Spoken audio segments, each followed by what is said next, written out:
No es la especie más fuerte la que sobrevive ni la más inteligente, sino la que mejor responde al cambio. Charles Darwin, naturalista británico, conocido como el padre de la teoría de la evolución. Él define la evolución como un proceso en el que grupos de organismos cambian sus características heredables a lo largo de las generaciones, y del mismo modo define a la selección natural y explica cómo la evolución en varias poblaciones era cada vez más adecuada para vivir en su entorno. Si bien el mundo y su población han pasado por demasiados acontecimientos que han marcado la historia y sin duda han ayudado a la evolución de la población, como la Primera y la Segunda Guerra Mundial, la caída del muro de Berlín, el terremoto de 1985 y del 2017, y ya hablando de pandemias, la viruela, el sarampión, la gripe española de 1918, siendo esta la que eliminó el 6% de la población, la peste negra y el VIH-Sida, que se expandió desde hace 4 décadas. El COVID-19 es uno de los dos más grandes que ha impactado en la política, en la economía y sobre todo en la sociedad. Pero, ¿qué tan profundo es el impacto y hasta dónde se puede llegar? Estas son preguntas que nos hacemos y podemos intentar deducir la respuesta, pero no queremos saberla de todo. Desde el 2019 de diciembre se conoce la existencia de este virus, que nació en Wuhan, China.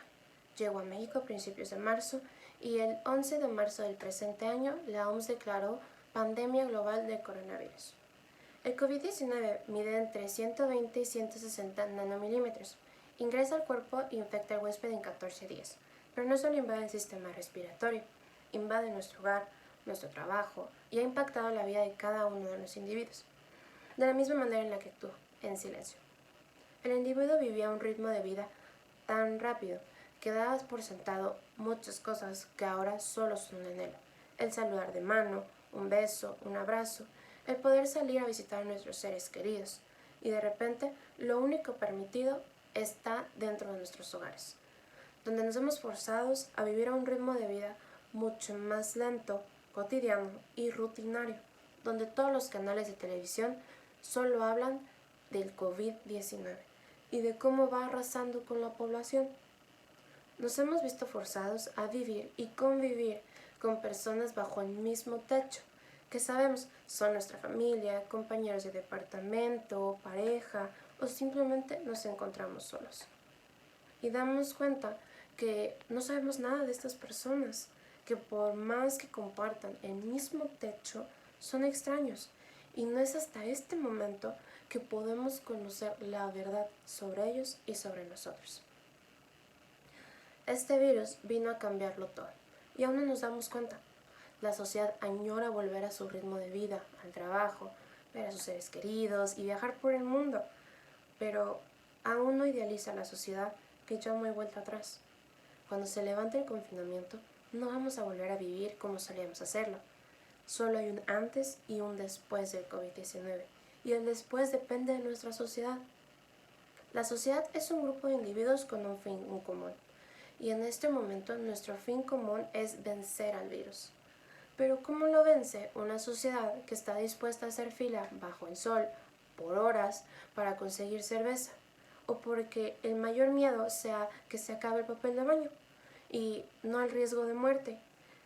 Y hablando de muerte, la sociedad mexicana tiene su principal superpoder, que es burlarse y celebrar de la muerte. Y no de una manera satánica, sino de una manera honrada, como nace en nuestra cultura el 2 de noviembre, con el Día de los Muertos. O de una manera burlona, como lo hizo al verle el lado divertido a la supuesta Tercera Guerra Mundial, o que relacionen el coronavirus con una marca de cerveza nacional. La cultura también se ve afectada, ya que no es posible desarrollarla del mismo modo en que solía hacerse, en templos, restaurantes, escuelas, haciendas, centros recreativos, todos cerrados por el bien de la sociedad. Y la única manera de desarrollarla es dentro de nuestros hogares y por medio de las redes sociales. Pero ¿qué pasa cuando el proceso de culturalización se vuelve más difícil de lo que se esperaba? Cuando es muy complicado quedarse en casa todo el tiempo y en qué momento la sociedad perdió el control de su vida. Según los expertos, El que ahora nuestra vida gire alrededor de un dispositivo inteligente, las clases en línea, el ejercicio, el trabajo desde casa, todos los servicios de recolección y servicio a domicilio, se adelantó una década. Esto significa que la sociedad no estaba lista para este cambio tan drástico. Ahora solo nos queda adaptarnos a nuestra nueva rutina con el tiempo que sea necesario y analizar cómo es que va a ser nuestra vida después de la pandemia. Del mismo modo, podemos plantearnos esta pregunta. ¿Estábamos preparados para una pandemia? En lo personal, considero que no. Jamás pensamos que un ser tan microscópico fuera a derrotarnos. Y el mundo se preparó para guerras con armas nucleares, ejércitos, reservas de recursos no renovables, fondos de dinero, alianzas estratégicas.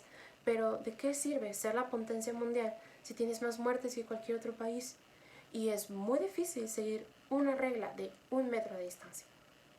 Lo que no se hizo fue recordarle a la sociedad que sigue siendo humana y que no es posible vivir aislado, que lo único que mantiene a salvo es la correcta higiene, una disciplina y que es frágil y vulnerable, como siempre lo ha sido, pero lo había olvidado. ¿Qué tanto daño puede causar este virus? La respuesta es fácil, demasiado. Tanto que paraliza naciones, la economía se voltea, de tal modo que te pagan por llevarte un barril de petróleo. Las bolsas de mercado se desploman, el dólar compite contra el COVID-19 por quien tiene la cifra más alta.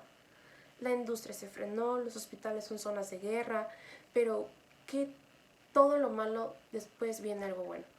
En estos momentos puede que no se vea lo bueno, pero es seguro que cuando esto acabe, la sociedad valorará más las cosas físicas y a las personas. Dará gracias por su trabajo, por llegar a casa sin problemas y si lo logramos, seremos parte de una pandemia que sí, paralizó al mundo, pero también seremos el parteaguas para una civilización más humana. Gracias.